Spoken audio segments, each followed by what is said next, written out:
go. Streaming is going. Let me see YouTube's.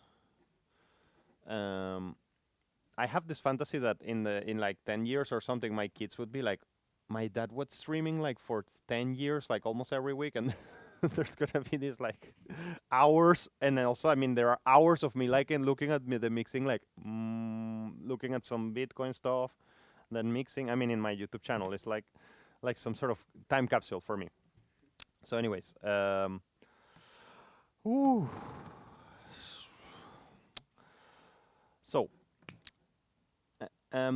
what was this all about? Did I just like, I mean, I have some big, beautiful thing happening in my life, but I'm just a bit excited, but I cannot discuss this with anybody yet. So I just got the realization like, oh shit. So, okay, some cool things are going on. So anyways, let's go back here and download this snare top that I saw here. Download, yes. And yeah. There will be kind of like a section about layering drums on their own, but now that we are here and they are this like article that we're seeing proposes that, let's do it right now. So, hello sound, preferences, universal audio, yes, that's okay, and this is going to where it should, and is this thing, just a moment guys, yeah, there is sound here, yeah, I see. So, let's, yeah.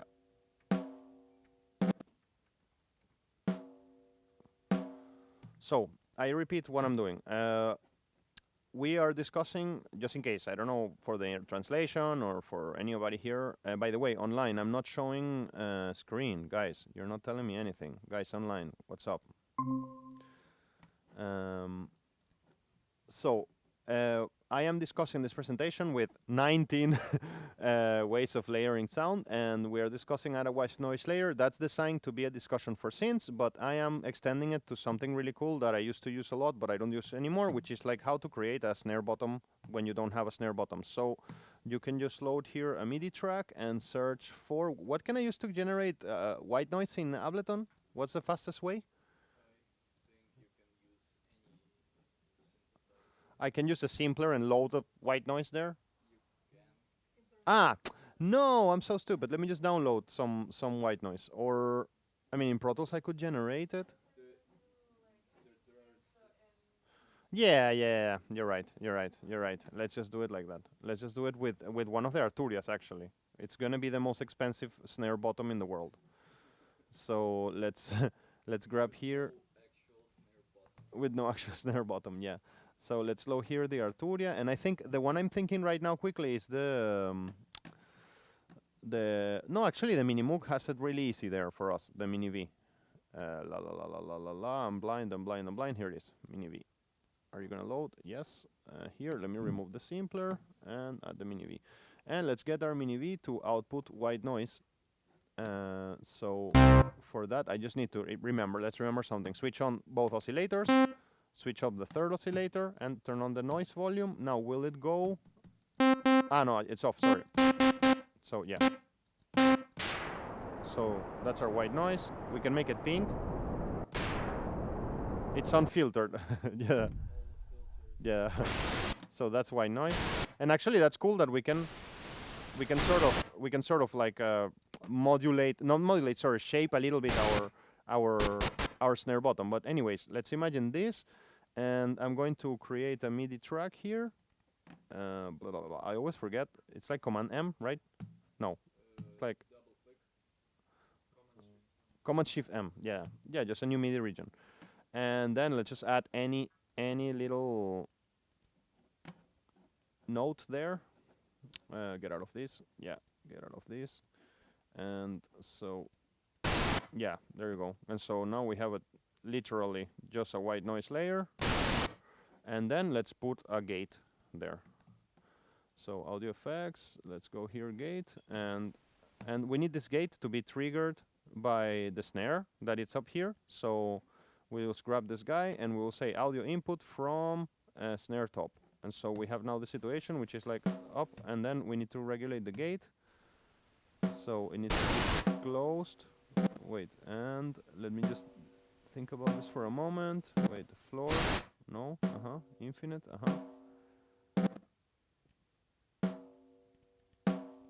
should be something I'm doing wrong. Sidechain, threshold. Ah, the sidechain was off. That's why it was not working. So now you see I have a sidechain. Okay. And let me just go back here and turn this down in volume. Yeah, it's some classic, like, I don't know, kind of like guerrilla sound snare bottom. And of course, you need to regulate the amount of release of it, so it's not so slow.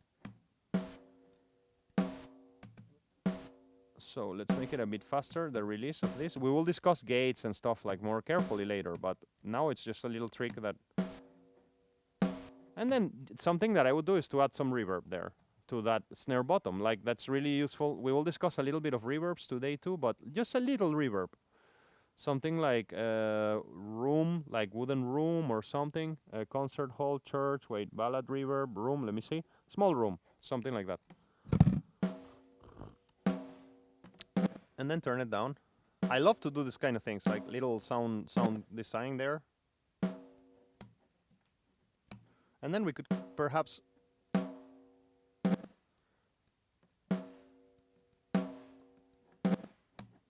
let me see this.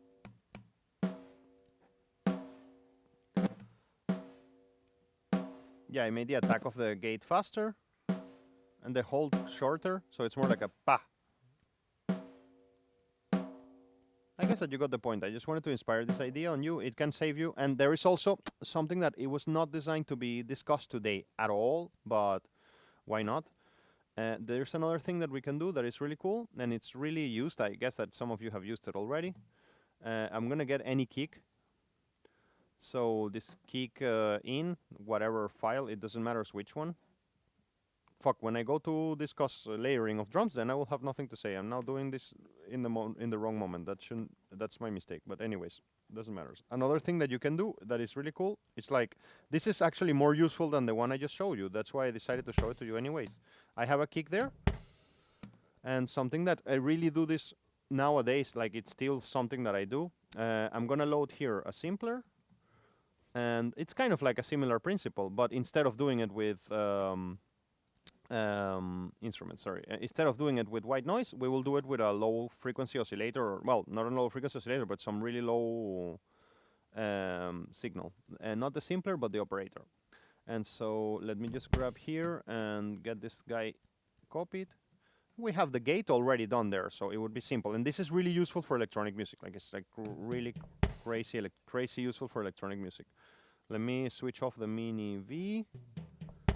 And I want this guy to be active, the operator. Let me put it here before the mini, well, instead of the mini B.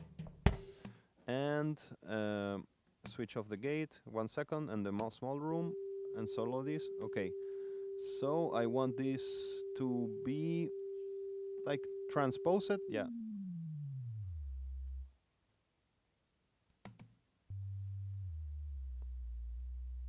And we can even tune it to the sample, like, it's kind of like, oh. Let me see it.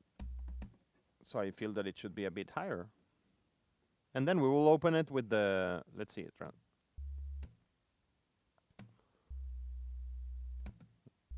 Let me try this just for now. I don't want to spend so much time on this. Yeah. So we create a kick sub, right? With the kick. Let's just put them together, or right now it's too quiet. And actually, this is a simple sign, but it's sounding more like more than that. Wait. Ah, wow, that reverb is doing a lot. Like, it's sounding like as if it was blended with the white noise. Yeah, I get it, but it's still doing a lot. It's really interesting. We can control it with dampening. Yeah, yeah. Yeah. But that's doing what I wanted there already. And now the attack maybe... Now we're not hearing it, we're hearing alone this kick. This is very obvious. If you drop the kick, like... Look like... And that's a really good one. What we just did is really useful. Look at this. If I switch it off, if I switch it off, it sounds like Google. Wait. Yeah, right now it's quite brutal, but if I switch it off, you see? Oh. Painful. Wait, let me just mute this. Human. Hello, human. Everybody's muted. Okay, so by the way, guys online, I think that you guys are. I'm gonna troll you a little bit here, but you guys are terrible online listeners. Nobody's telling me that there is like no sound from Ableton. Just. So, anyways, here we go. With the low end, maybe I can just turn this down a little bit more in this. In the tone. Wow, that was really cool. That was really useful.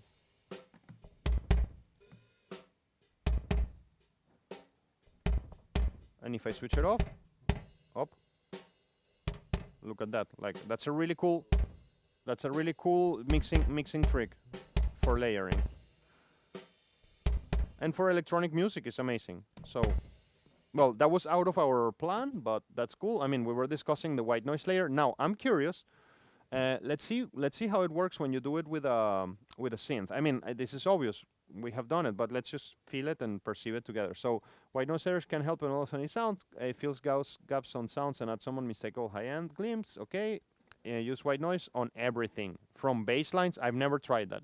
To chords, to leads, even percussion sounds. Well, I mean, we can get away with trying this very easily if we just like load what's the name? Minimoog, and we just start seeing how it sounds if I have a bass and I just add a layer of.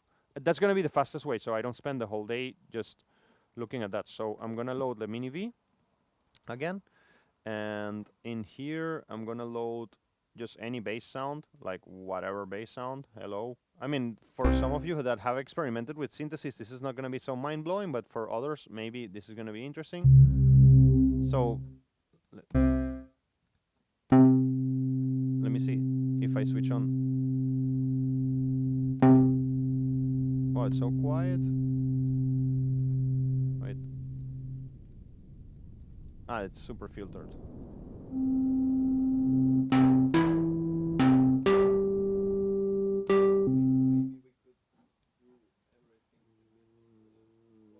And leave the noise higher. Like this? Yeah, I get it. Yeah, so we are not suffering.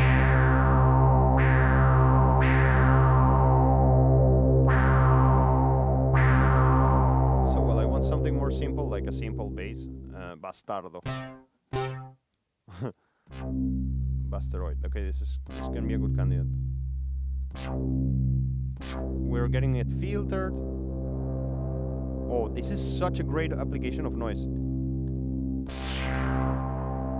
Obviously.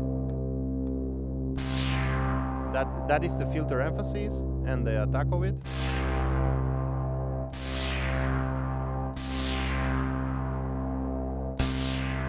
No, I don't want this to be.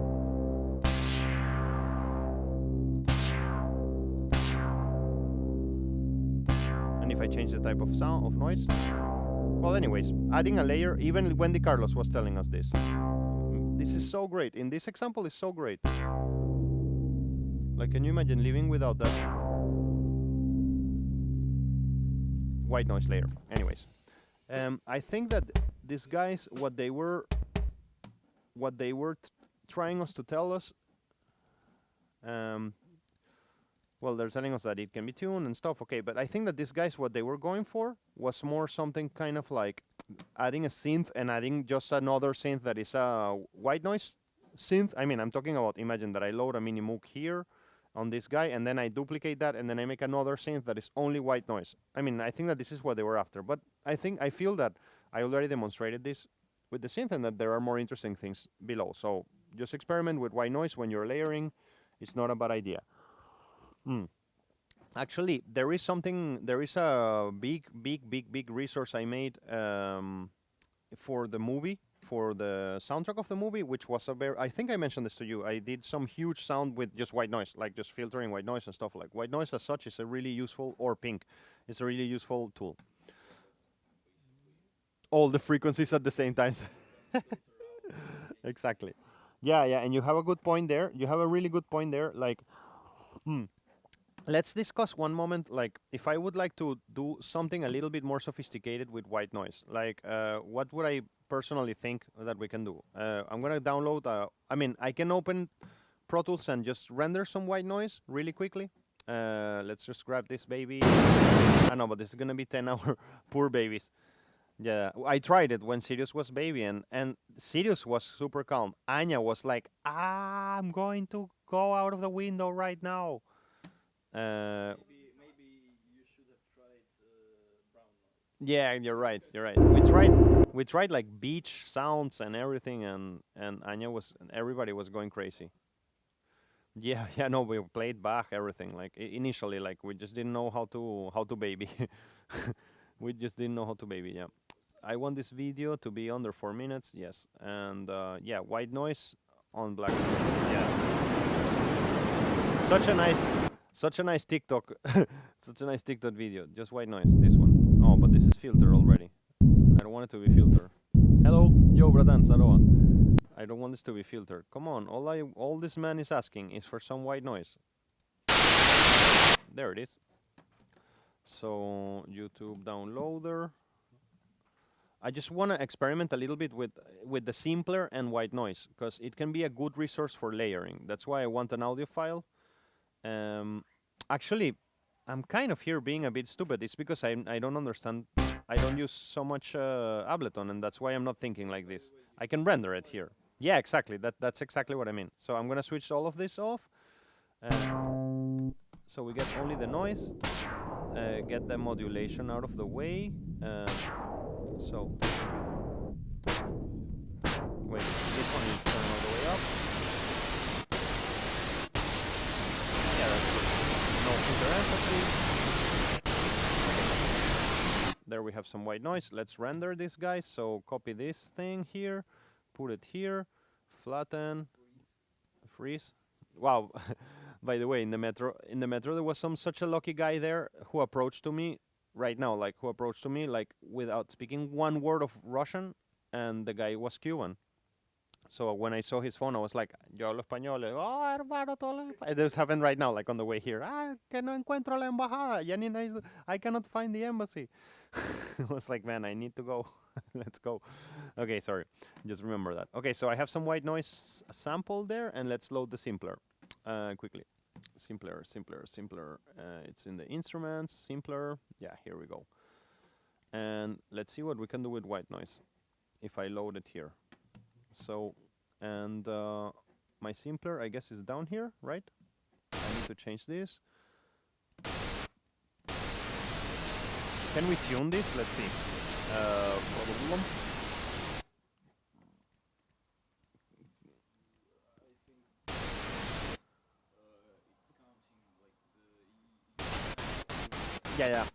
Yeah, and there it is. It is.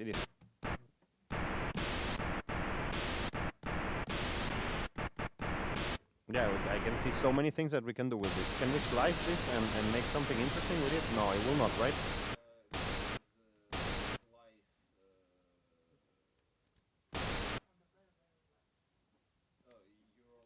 I mean slice? Yeah. Slice by, and instead of transient, Yeah. Region. Let me see it. Manual? No. I want it to be, yeah, manual. Wait, and this. Yeah. So it would just make a beat for it. I see. I'm gonna go back here to classic. 1 second. Well, anyways, I'm getting to some things that are for me interesting. I mean that we can do some stuff here, but any ideas of what would you do with a white noise in a?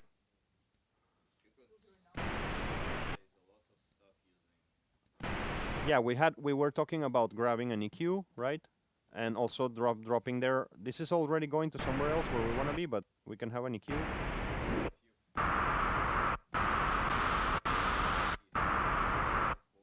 Yeah, yeah, you can make a chord. Like, for example, imagine. And let's just try. Well, anyways, and just imagine putting a delay here, and then you can start getting into something interesting.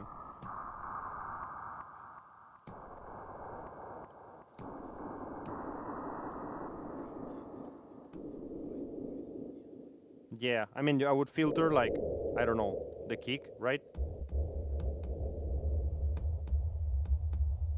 Well, anyways, you got all the frequencies there. You can do crazy stuff.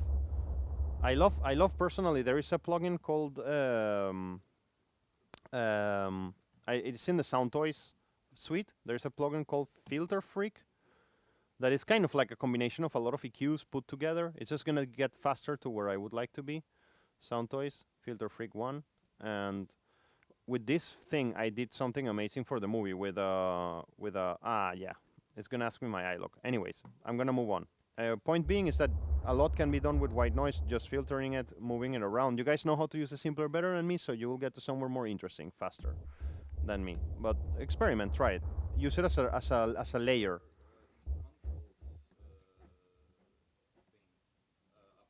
Da? Upright.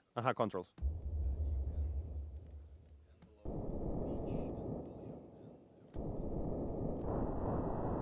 So this would be like a pitch bend.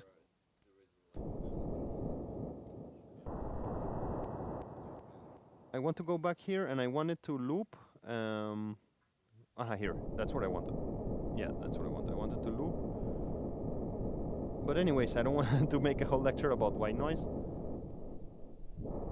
And about the simpler, which I don't know how to operate so well, so I want to move on. Anyways, I want you to experiment with white noise. It would be a cool idea. So let's move on. All right, what other thing do we have here? Let's go next. Add an ARP layer. So that's a very obvious thing. And I don't know if you think about this so much, but if you don't, you should.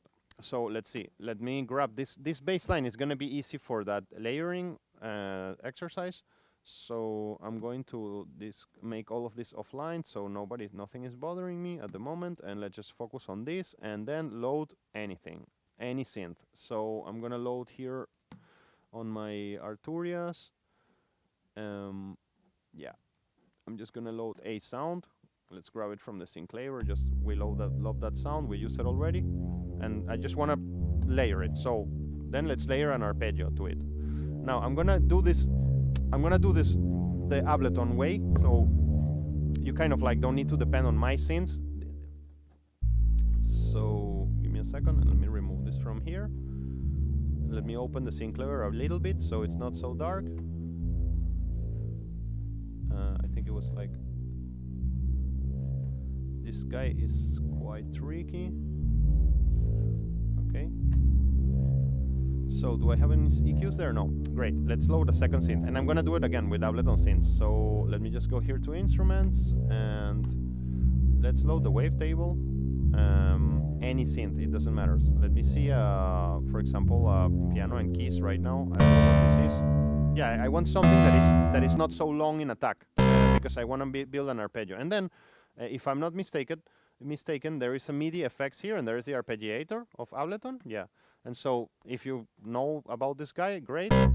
If you don't know it, there you go. I mean, and then you can do a lot of things with the arpeggiator. Arpeggios love delays. They love delays. So it's like, just like for me, it's kind of like a part of doing an arpeggio is to load a delay.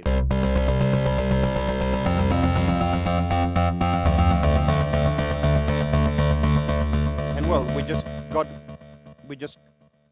got ourselves started because yeah, right now this thing is really boring. It's kind of not doing anything. It's just going up, but then you can change this. I mean, you guys have touched the arpeggiator already, all of you, so I'm not going to discuss like the arpeggiator, just like the fact of layering with a standard synth line and an arpeggiator together. So great. How many octaves is he going right now? I can change the rate, straight up, offset, no, transpose.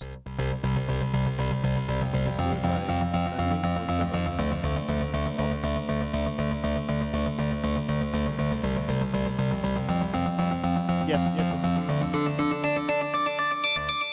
Wow, so far away we got there so quickly. And with our other synth,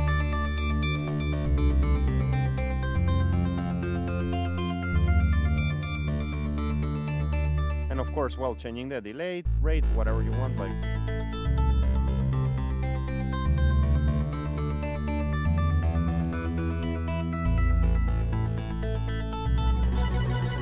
Yeah, this is gonna be really nice. Whoa.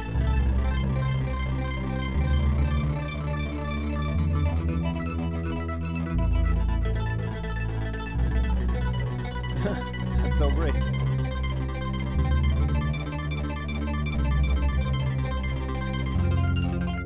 Without delay, it's really kind of not so interesting, but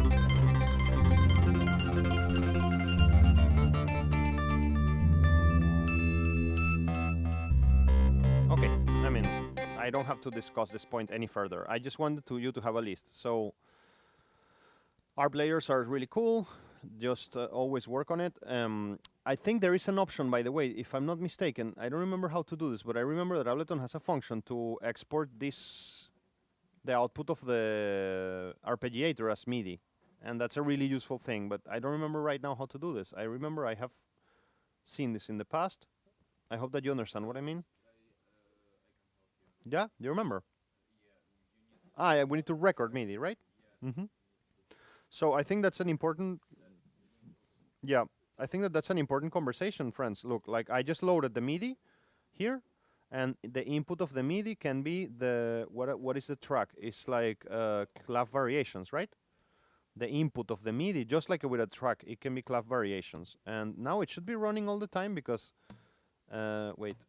It should be running all the time because it's just an arpeggiator running, no? No, it needs to be running here when I play this, right? Yeah. Great. So that's a really important feature there. Because you can do a lot with that thing. And if I change the now you're gonna get some crazy MIDI there. Black MIDI, yeah. There you go.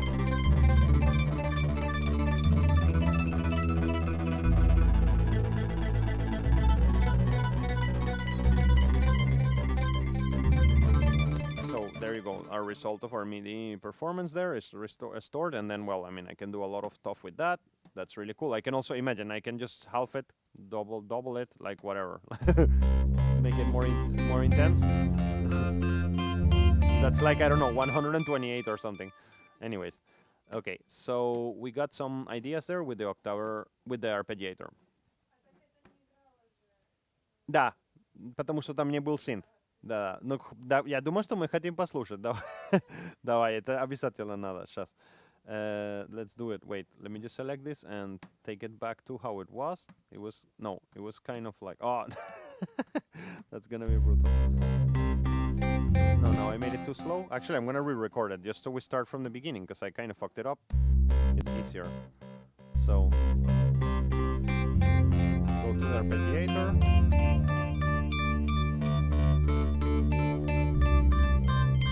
Yeah, here it is. Ah, well, it's automated. Great. So it was saved.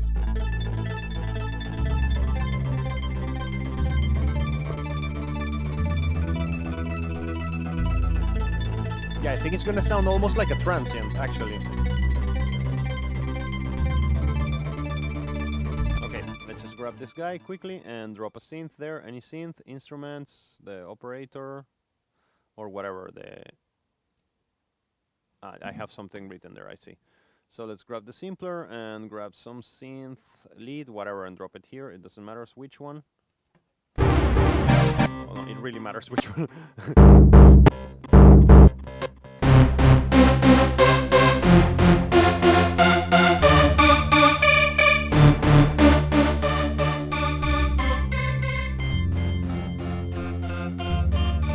Yeah.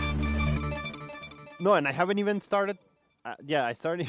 I haven't even started working on it. So let's change the sound, something more transient-y. Let me see it more like piano and keys, something like that. Yeah, it's gonna sound really funny when we make it faster. Chords from another dimension there. E piano cheap. Yeah, let's speed this guy up.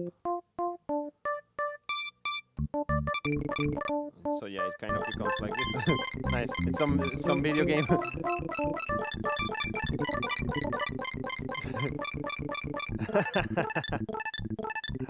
Really cool. It's still inputting MIDI from here, by the way, obviously. I mean, that's really cool for live applications. Fuck, I wanted to say something and then I forgot it. Whatever. It doesn't matter. Okay, so that was add an ARP layer idea. I remind you that my goal is to give you a lot of ideas and then you grow and get them anytime you need. So the next point is add a percussive layer. So, I mean, basically, we did something before, which was like add an attack layer. We did it the other day. I think that what they're trying us to get to do is just sort of like to use, imagine like a conga as a part of a synth layer, something like that. Like, I think that that's where we want to go. So I'm gonna get off my arpeggiator right now, and yeah, and just get away all these guys. I got the synth claver, and let's see what we can do with that. And I think I have an idea, but I don't know how to realize it in Ableton. I guess that you can help me. I'm going to load here. I want to load a percussive sample. Let me just grab this. No, I want a sample, not a clip. Sorry, what I want is a clip, actually. And I want a conga, if I write the word conga, for example. They're gonna be in samples, I guess, conga. Yeah. Great, that's exactly what I wanted. I like these electronic ones. And actually,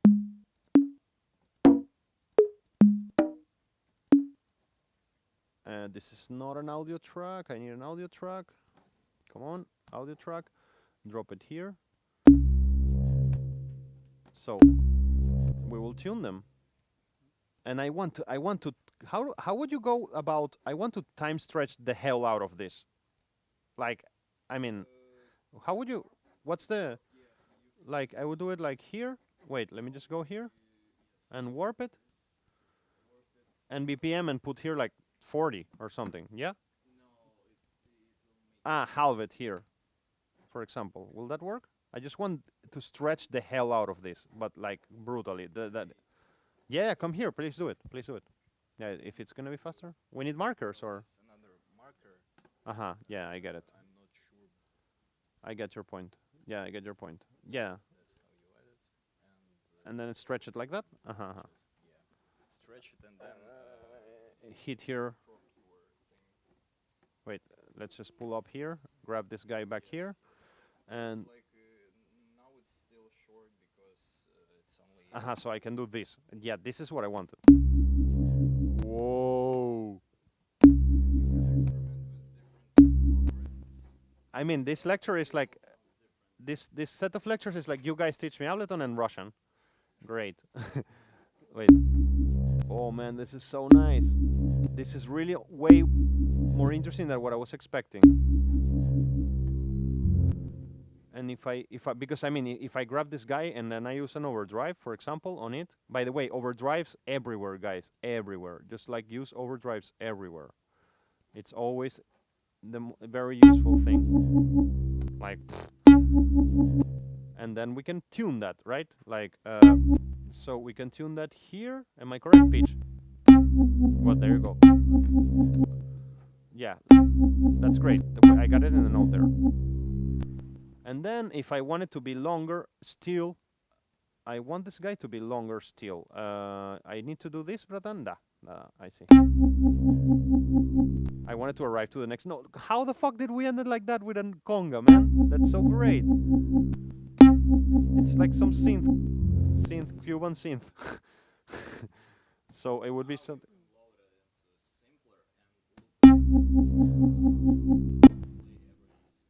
Yes, we will do it. We will do it. Let me just do this 1 second. I'm curious to do it like this. So we can, of course, do this. Oh! That is so mental, man. And then I will do it on a simpler in a second.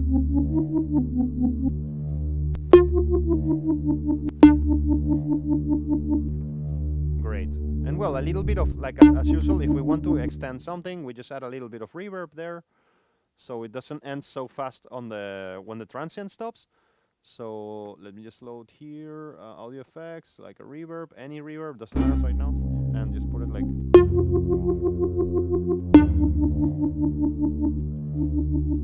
And then imagine reverse is R, right? Yeah, yeah, like, and then I can do like. And then reset it. So super this is because of the overdrive. That's why it behaved like that. And so now we have a loop.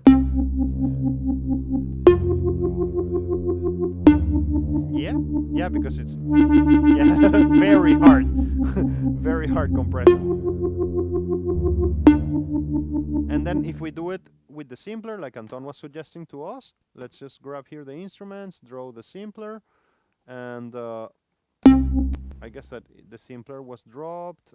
Yeah, well, I can get rid of this sample. Reverse, normalize. Let's go back. Delete it. Yeah. Drop the sample here. And then let's grab this guy. This is my conga simpler. What have I done here? Why I don't have a... because no input. I see. So all ins, yeah. I'm very low octave.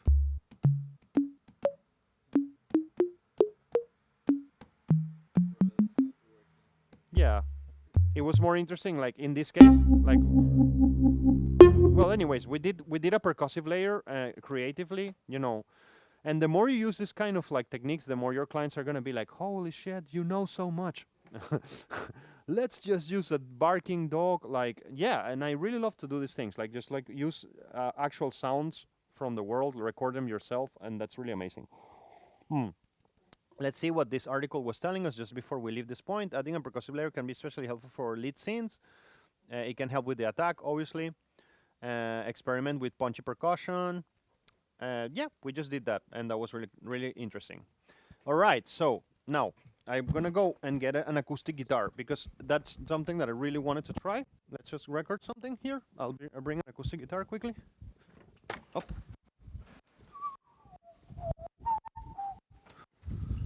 Так, acoustic guitar.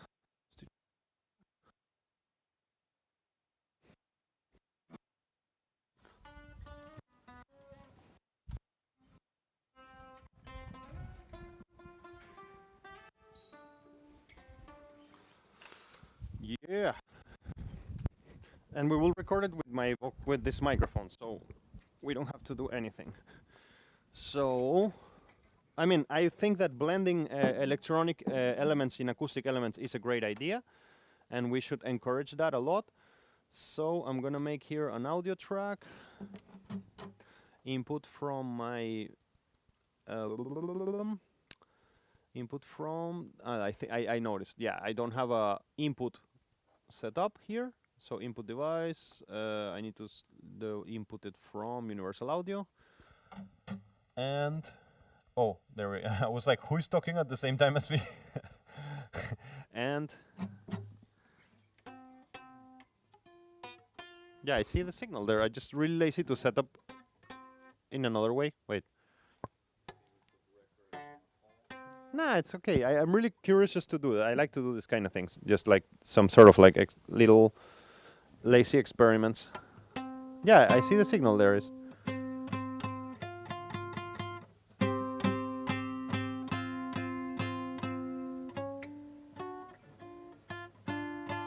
And I'm doing it like this on purpose. So we're layering. Remember, we're not like adding a second part. In our mind, what we are doing is just making our synth more rich. So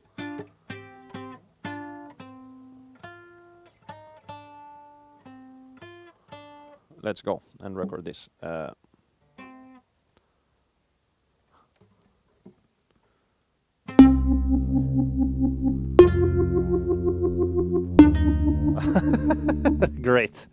Great job, man. No, let's re-record it. You're right. Okay, let's just do these 3 notes, and then the next one, let's tune it. So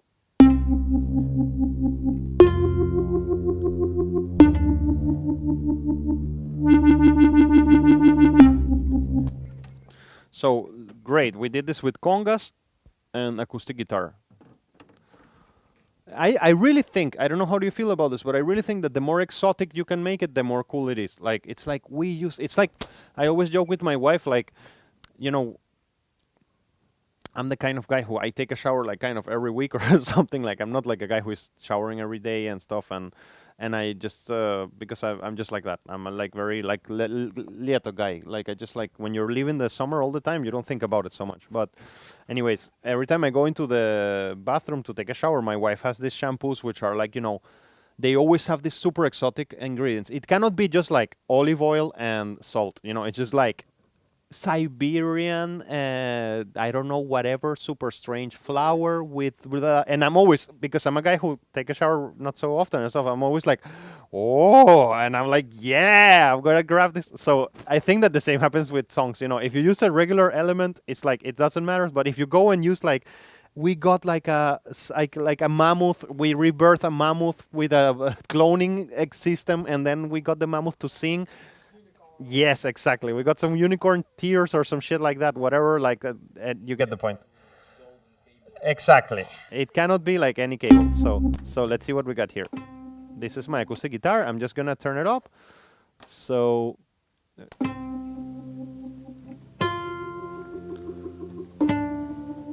And well, obviously. Nice.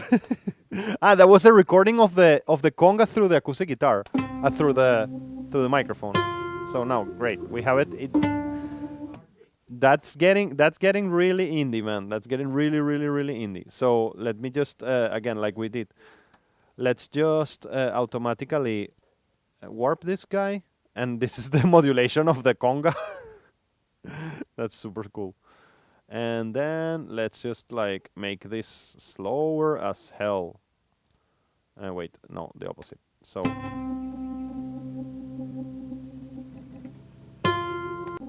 And you know what I... Nice. Let's chop it. Oh. This is so amazing, man. So we have... Now we have something kind of like this. And these are layers. Again, we're not writing a new part. That's not how we see it. We're layering. Yeah, we're not writing new parts. That was awesome. And then we have this. Okay, that's good enough for now.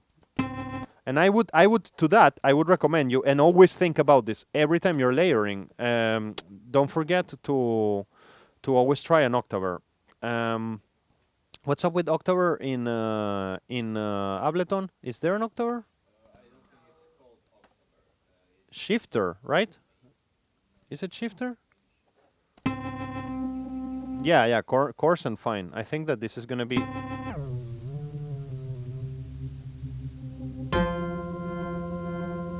Awesome. And of course, our good friend overdrive for the shifter, or I guess before or after. Let's see. No, better after for sure.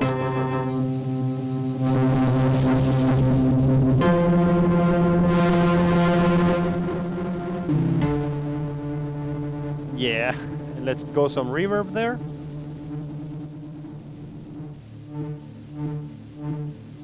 How you see, like, we ended up, if we are a little bit creative, we ended up with that sound with just like recorded with this mic, like in some, and it's a layer of another scene. So if we remove the... Okay, now it became not a layer because I want this to be like this. Yeah, right. And now there's some Japanese type of, you know, this Japanese kind of guitar.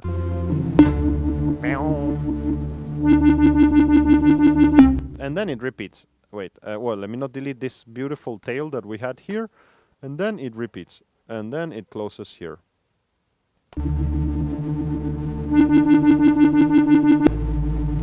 Great. So I'm really satisfied with our layers here. And remember, I mean, we group all this guy, and this is our synth, right? Like layered synth, whatever. Not writing, but yeah, rename layered synth. So that's great. Okay, so that was add an acoustic instrument, and the next one, I think, I don't know. There is this one. I'm really curious, guys, and this is gonna be something new that I think none of you have. Well, maybe you have, but I don't know if you have thought about this. I have never thought about this until I saw this experiment. So, let me explain you what's the concept. I'm gonna start a new layer here. I'm gonna grab this guy, and then I'm gonna go here and make a new one. I'm lazy. I'm just gonna group all this old stuff, and if I need to come back to it, I will. So it's more clean. And let me just grab here, switch this off, and I'm making a new synth, a MIDI track, paste here what I had. So I'm starting afresh, and check this out. So they are proposing us this. Let's read. This is really different thinking that I think maybe you have not thought about. So let's focus for a moment. You want to grab, modulate the sound, render it, and then modulate it more. And so you're gonna have like modulate, render, modulate, render, modulate, render, modulate, render. You have all these layers of the further modulation of the sounds to make it more thick. I mean, we're layering. We're layering. For what? That's a good question. No, we're layering. We're just layering. Let's see it. Let's see what we can. What does it mean, and if we can get somewhere interesting. I have not tried it. It's a suggestion from an author, and let's see.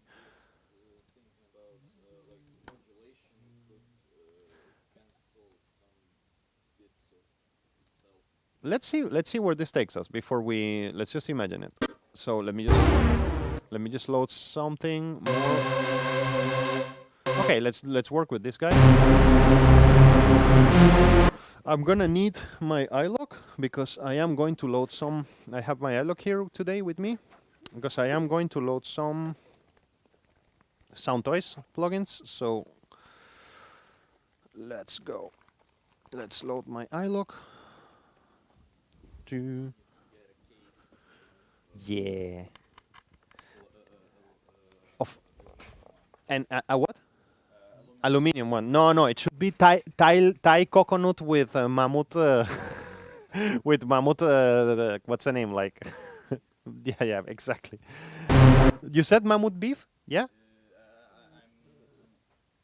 There is a reason. I said this because I really encourage you one day to listen to. I really encourage you to listen to this Joe Rogan podcast. Wait. Wait. Yeah, John Reeves. This one. It's a man he's a gold miner in Alaska, and he really is a super rich man. I mean, he owns a freaking gold mine. Like, I mean, he really is a very rich man. And while they were excavating for gold, they found. I mean, this was a place like 10,000 years ago. Imagine there was like a river that offloaded there like 1,000 mammoths or something in that particular place, and they all died in some like a river that overflowed or something. And he has tried mammoth meat. That's why when you said it, I was like, he has tried mammoth meat. They made mammoth barbecue. Like, they found a specimen that it was still like kind of like frozen in a way that you could get the meat from it, and they cooked it. So yeah, and they discuss it in this in this episode. So and this episode is really one of the most badass conversations I have ever heard. You have to hear this one day. It's really good. It's like John Reeves, Joe Rogan. It's really great. The Boneyard, Alaska. John Reeves. I mean, this man is sitting on hundreds of millions of dollars of mammoth bones and stuff. Like it's really crazy place. Like it's just totally, well, it's connected with the story I was telling you about the comet impact, obviously. Like, I mean, this is the evidence, one part of the evidence of that. I mean, all these guys died on the moment of the impact. It's like thousands of animals are there. It's like crazy collection he has. Like, yeah. So each one of these tusks costs like $500,000 or something. Like, yeah. Yeah, he's really standing on a lot of money. So anyways, let's go back to our conversation. Just when you said mammoth meat, I cannot forget this idea. I was like, fuck, this guy tried mammoth. So let me go to plugins, and then I'm going to load. Again, I was trying to show you the Filter Freak. It's a really useful thing. It's like things that you would get to do with a lot of automation.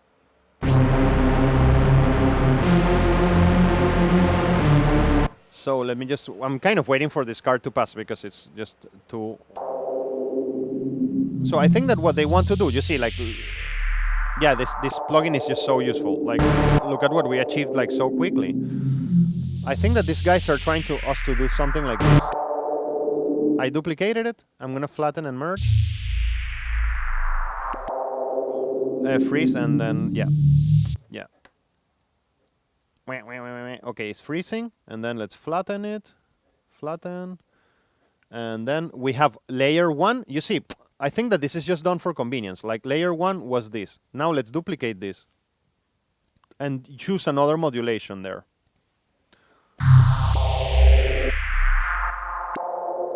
So the other modulation would be...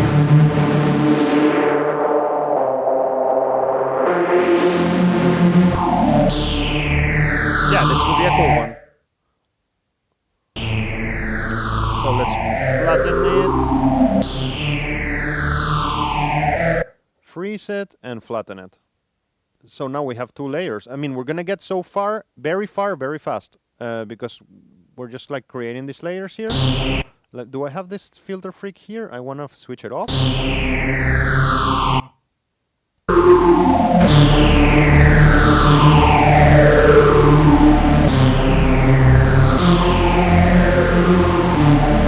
So let's see where we got there. This was our original sound.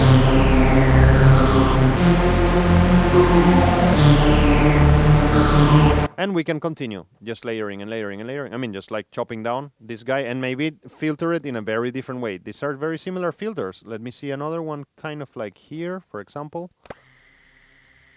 Wow. Oh, okay, see. So, this is such an extreme. Ah, yeah, sometimes this guy glitches and it starts sounding only on the right channel. And one has to remove it and add it again. Yeah, it's just some issue with the sound toys plugins. Sometimes it just happens. Ah, this is the thing that starts it. Aha, yeah, this is gonna be nice. I'm gonna load it again, and then we had this wah-wah thing here, guitar. Where is it? Here? Mwah. Distorted mwah.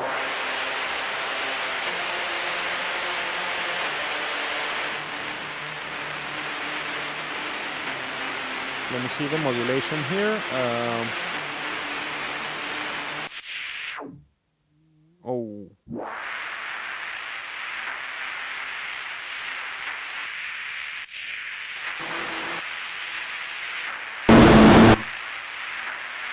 Let me open the tweak here.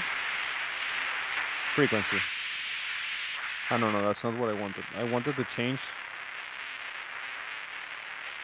Let me try another one.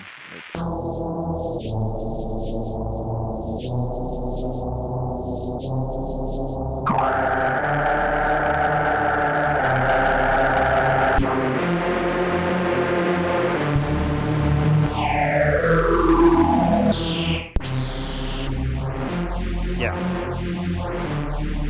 Dual notch sweep. Okay. Try it with the dual notch sweep.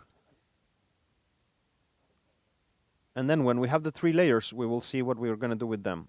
So I was here, dual notch sweep. Yeah. So now let's duplicate this guy and flatten it and merge. And very quickly, I made 3 layers. Flatten. Flatten. No, freeze. Freeze. Flatten. Flatten track. Okay, great. And let's get rid of this guy. And so now we have 4 layers to my sound, right? The main one.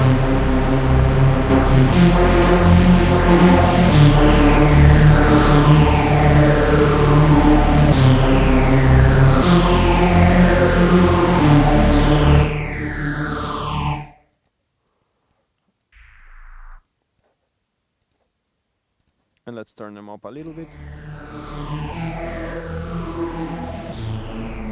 So I started with this sound.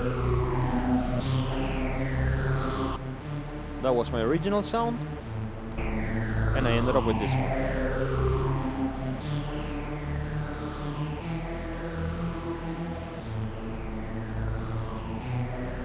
So yeah, I like this idea.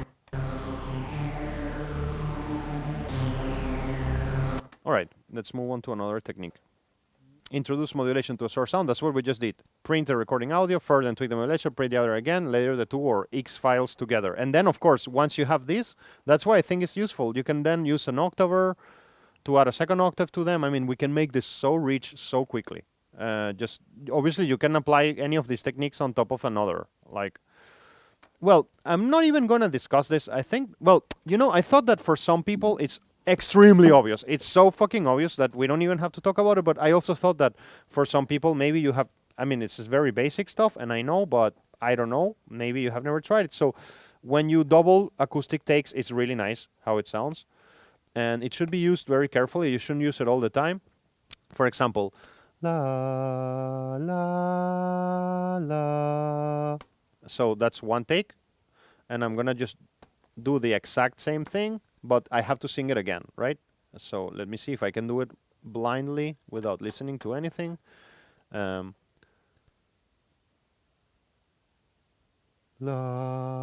la, la. And when you double acoustic takes, of course, this is very obvious, I know, but la, it sounds really cool. La. That was the other idea. And the same you can do, just span them both, and then, but they have to be the same. I'm talking about extreme, like, not extremes, very obvious doubles. La, la. The same with any other instrument. But now, I want to recommend you not to use this tool so much. I used to double everything all the time. Like, it was like, let's create some vocal takes, and the vocal takes were doubled all the time, and it's, or whatever. Doubling should be a resource that you use like for a special moment. Like, it's really powerful, it's really useful, and sometimes tripling. Yes, it does. I know. It's just like, I noticed that, yeah, the whole like curve of music production is kind of like, you start very simply because you don't know anything. And then you make everything over complex because you know a lot, and then you make everything simple again because you know more. I mean, it's just so true. It's just so true that it just happens like that. It will happen.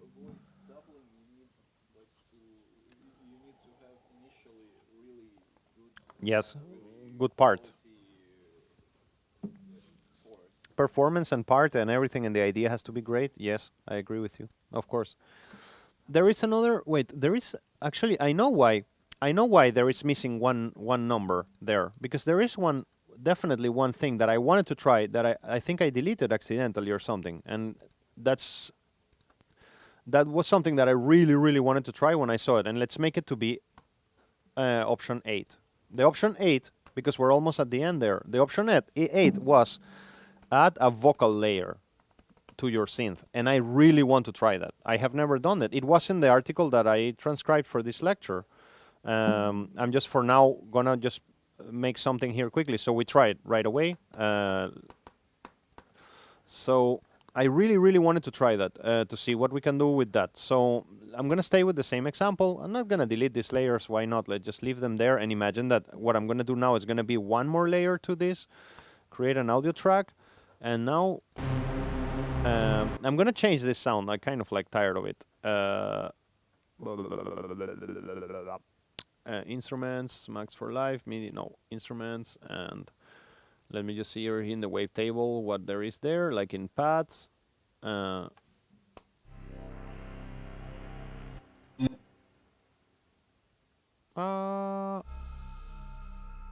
love these figures, like they're so great.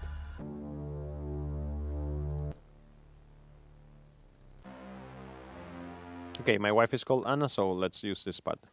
Ooh, ooh, ooh.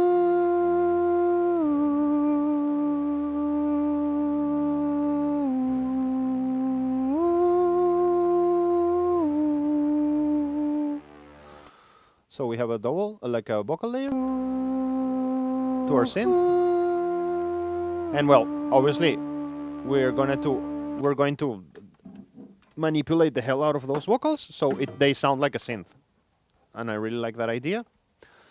So let me just grab here.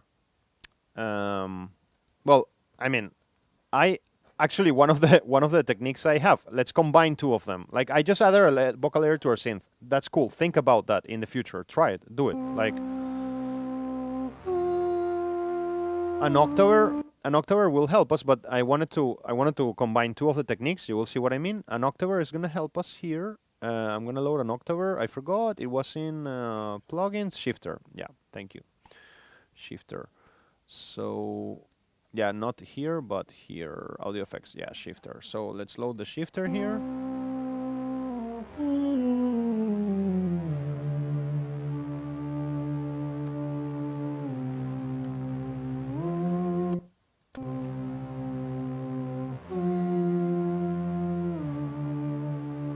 And let's go to a reverb.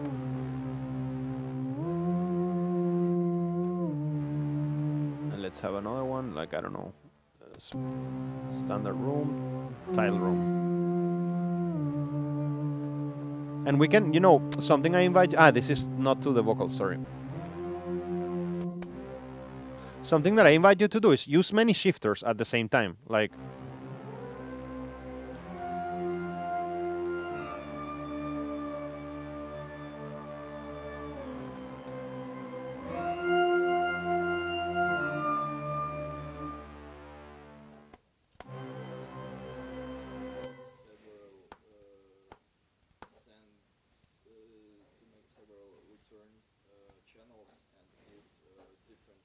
That would be great. Why not? Yeah, no, I wanted to stack them because it makes the shifting of the shifting of the shifting of. I was doing it like as a synth, just joking. Like now he's grabbing the octave that it's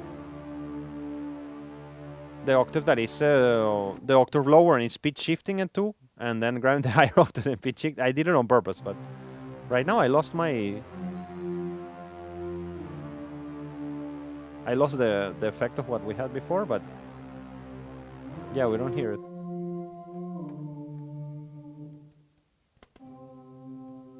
Are they off or something? Wait. I don't know, I was working in another track.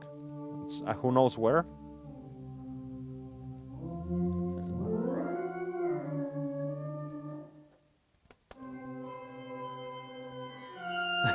It's really great. Yeah. It's really great.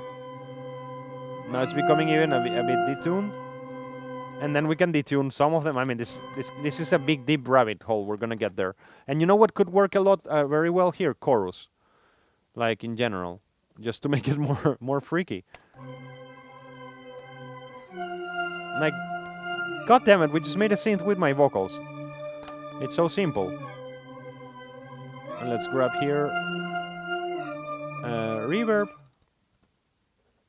Another reverb, but a bit of a longer one. Let me see, special one. Basement, stadium. Yeah, I mean, there is no difference between a synth and that. When I said that I wanted to combine two techniques a couple of minutes ago, I wanted to discuss Group Crystallizer. It's like, I mean, there is this plugin that is amazing. I may have talked about it with you already. I don't remember, like, called Crystallizer. It's an amazing resource that I use a lot. I love to use it. It's very powerful. And it kind of sounds like what we achieved here, but imagine combining a delay inside of each one of these shifters. So what I meant by Group Crystallizer, I'm going to grab all our layers here, switch them on.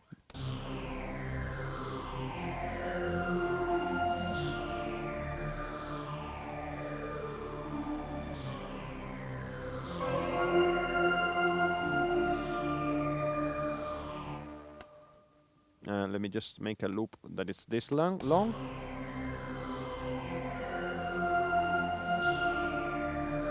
Wow, that's amazing layering we just did there.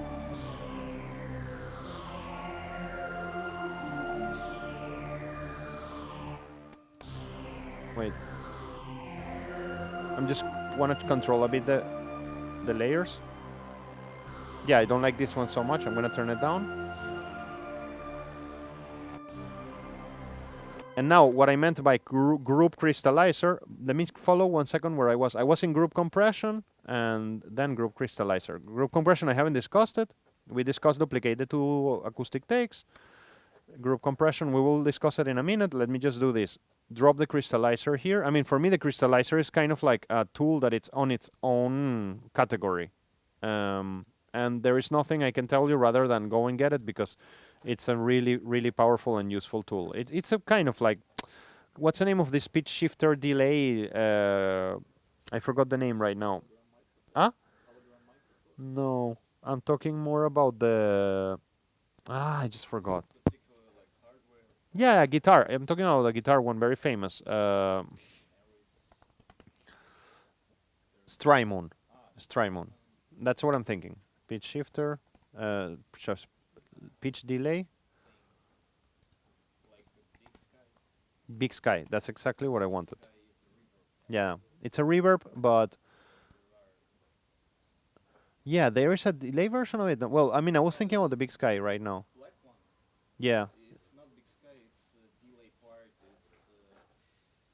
it's timeline. Aha, here it is. Here it is. That's the one I mean. Yeah. That's really basic delay pattern. No, but then which one is the one I'm thinking? I don't know. Pitch delay. Maybe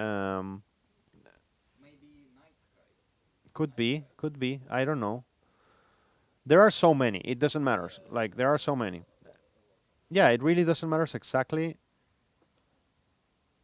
I never heard this one, Rose. Anyways, it's like a pitch delay. So, but it adds. Yeah, you see, like, wait. Let me just switch it. Ah, this is the other group. Wait. And I added this to there. So, yeah.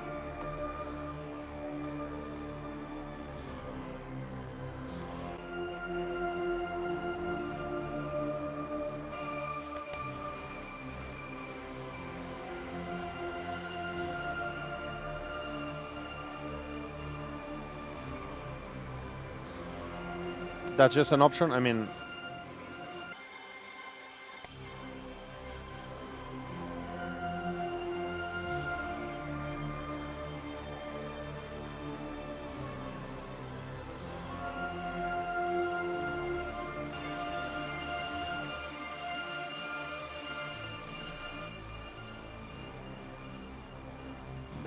I'm just showing you this because I think you should explore this delay. It has like infinite capacities. I love this one.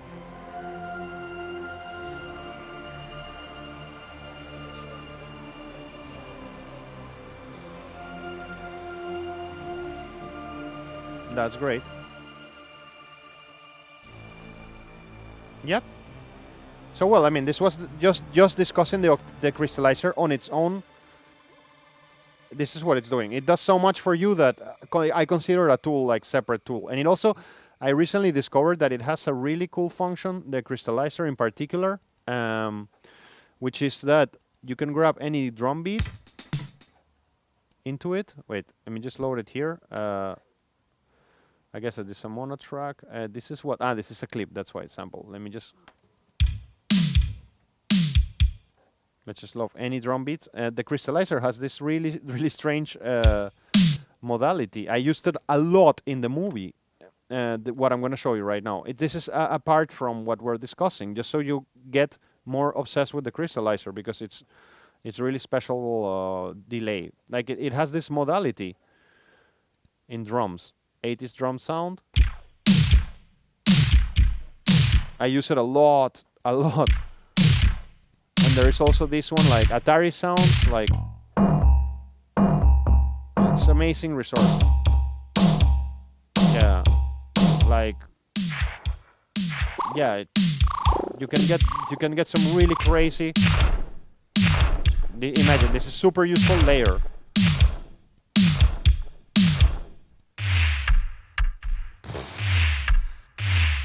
This is amazing. Where did this came from? So that's why I consider this is so good. I have never tried this function, this particular patch, like industrial drums. That's so vaporwavy, and I love it. I just love vaporwave so much. Oh man, I'm gonna use this so much.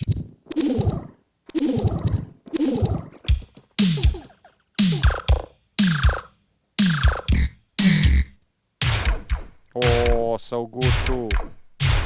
Ah, it's so good. Stormtrooper. This one is called Stormtrooper. Anyways, I mean, I do recommend you to get the sound toys. I have said this a million times. All right. So I'm not gonna continue this in another lecture. I'm gonna stop here where we are. I mean, I'm gonna kind of like take a couple of more minutes and I'll let you go. The authors are suggesting there, like, well, grab your whole group and compress it. I mean, I don't want to discuss this now because I want to discuss this in the context of mixing. But it's an idea that you can do. I don't want to discuss this right now. Group saturation, I feel that we have discussed it extensively already. I mean, we did it with individual elements, but obviously, I mean, if you grab this layer that we made, let's go back to our layer here, to our layered synth that we made, and you drop there a overdrive to the whole group. Sorry. If you are a overdrive to the whole group,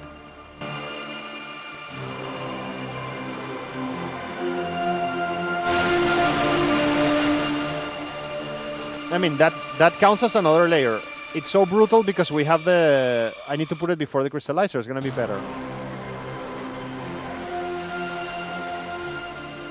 Like, look at this. 1%. Only 1%. Let me add a bit more. 2%. It's another layer. Reminds me of a great song called Theory of Machines by Ben Frost. I mean, what I'm discussing with you about group, by the way, this is one of my favorite songs in the history. It's an incredible song. This one in particular. Like, this is amazing ambient / it's really incredible thing.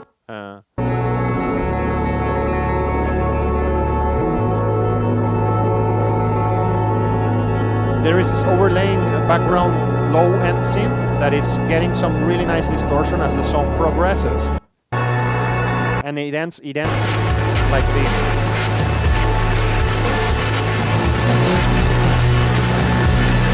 I mean, and that's a really wild case of like grabbing something like this and then using the automation of this reverb, of this distortion.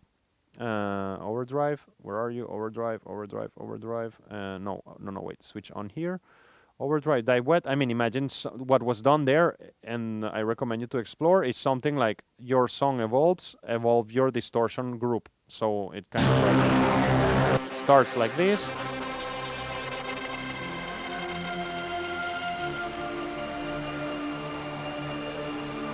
Okay. Yeah, and just like the distortion keeps evolving as the song keeps evolving, and that's really great. So group color processing here, or she refers to adding here like anything. For example, that could be a really useful thing. You cannot do it with Ableton. Well, there isn't a way to do it with Ableton plugins, but I'm gonna let you go in a couple of minutes. I'm almost done. I just want to finish them all so we can move on to another topic next week. I'm gonna load here. I really want you to give me 1 second of attention because this is a really cool thing. I'm gonna load a tape machine. I do this a lot and I love to do this a lot. I'm gonna load a tape machine, whatever you can do this with. Let me do it with the J37 because it's more accessible, because it's on waves, and maybe some of you have it. And all I want to say is like, boo. But I have my waves flashka here, so it should work. Let's have a look. Can I open the J37 now, or it need to reload Abliki? No, I don't have to. Great. So I want to just make tape saturation, and for that, all I need to do is just to make the tape like brutally loud. And let me switch off the overdrive. I think we're listening now. Is the overdrive? Yeah.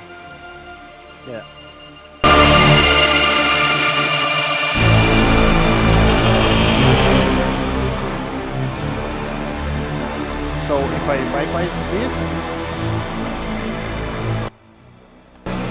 make it quieter so it's comparable.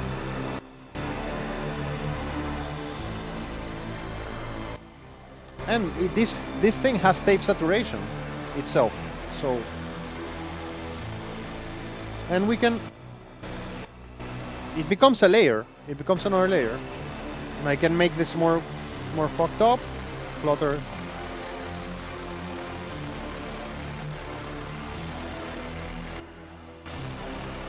So yeah, we ended with a really nice layer. That's what they mean by group color processing. That's the crystallizer. And the last one they suggest is using a common reverb. It's very stupid. We will not discuss it, but that's kind of like 20 ways you can layer stuff. Really 20 ways, not 19. Really 20 ways you can layer stuff. So yeah, I mean, that closes this little topic. I think that I'll get you to do a little exercise. I think I'll get to a little exercise on layering next week. And yeah, and we will move on to another topic. So that's our lecture for today. I hope it was useful in any form to your lives, and